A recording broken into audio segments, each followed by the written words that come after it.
नमस्ते दोस्तों, मैं भीम बाबू स्वागत करता हूं रेटमैन 2025-26 के multiple choice question based video series में। इस वीडियो में हम रीट 2023 के अंदर लेवल 2 के अंदर जो सिंधी सब्जेक्ट का पेपर हुआ था उसके अंदर आईसीटी के जो 5 क्वेश्चन पूछे गए थे उनके बारे में डिस्कशन करेंगे। आप पूछोगे सर हम तो लेवल 1 के हैं, हमें सिंधी सब्जेक्ट से क्या मतलब है। देखो, जितने भी पेपर हुए थे 2023 के अंदर L1 और L2 के अंदर, अगर आप उन सभी कि कंप्यूटर के जितने भी 5-5 क्वेश्चन आए, अगर उनको आप गौर से देखोगे तो आप अंदाज़ा लगा सकते हो कि इस बार किस प्रकार के क्वेश्चन आएंगे। तो पहला क्वेश्चन है, to save a file from internet to computer is knowledge as. यानी इंटरनेट से फाइल को कंप्यूटर के अंदर सेव करते हैं तो क्या कहलाता है?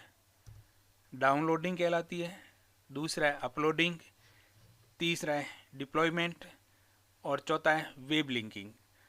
तो अगर आप इंटरनेट से कोई भी फाइल अपने कंप्यूटर के अंदर या पीसी के अंदर डाउनलोड सेव करते हो तो उसको हम कहते हैं डाउनलोडिंग। क्या कहते हैं? डाउनलोडिंग। और अगर अपने कंप्यूटर से इंटरनेट पर कोई फाइल भेज रहे हैं तो उसको हम कहते हैं अपलोडिंग। अगला है, व्हाट इज गूगल क्रोम। जो गूगल क्रोम है वो क्या है? एक आइकन है, एन आइकन, ए ब्राउजर यानी एक ब्राउजर है, ए फाइल मैनेजर यानी एक फाइल मैनेजर है यानी सॉफ्टवेयर, इस फाइल मैनेज करने वाला एक सॉफ्टवेयर है, विंडोज प्रोग्राम, विंडो का कोई प्रोग्राम है। तो गूगल क्रोम क्या है? एक प्रकार का वेब ब्राउजर है। क्या है? Web browser. अगर आप इंटरनेट पर कोई भी किसी भी प्रकार के वेब को एक्सेस करना चाहते हो तो उसके लिए आप एक एप्लीकेशन सॉफ्टवेयर को ओपन करते हो, उसको हम क्या कहते हैं? वेब ब्राउजर कहते हैं। Total bits use by the जो IPv6 एड्रेस इज। जो IPv6 है उस एड्रेस के अंदर कुल कितने बिट प्रयुक्त में लिए जाते हैं? 32 बिट, 64 बिट, 128 बिट, 256 बिट। तो देखो दोस्तों, जो 32 बिट है वो तो है IPv4 का एड्रेस, कितने 32 बिट का होता है। लेकिन जो IPv6 है जो करंट में यूज आ रहा है वो है 128 बिट का। कितना? 128 बिट का। अगला देखो, Java is which of the following. Java निम्न में से क्या है? क्या पूछ रहे हैं?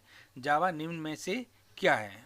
तो पहला ऑप्शन है हमारे पास मशीनी लैंग्वेज है क्या जावा, दूसरा है क्या ये जावा कंपाइलर है, तीसरा ऑप्शन है कि हाई लेवल लैंग्वेज है और चौथा है असेंबलर है।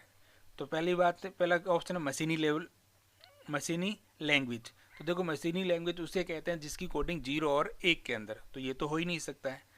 फिर है दूसरा है क्या ये किसी प्रकार का कंपाइलर है, तो ये कंपाइलर बेस प्रोग्रामिंग लैंग्वेज है लेकिन ये कंपाइलर नहीं है। जावा क्या है? हाई लेवल लैंग्वेज है, उच्च स्तरीय भाषा है। तो सही आंसर क्या हो जाएगा? सी। ठीक है, तो कंपाइलर है, जो असेंबलर है ये तो ट्रांसलेटर है जो आपको हाई लेवल लैंग्वेज को मशीनी लैंग्वेज के अंदर बदलते हैं।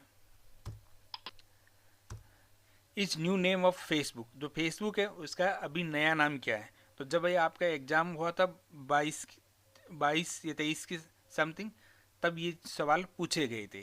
ठीक है, तो पहला नाम है मेटा क्यूब है, दूसरा है मेटा, अगला है मेटा बुक, अगला है मैच मेटा।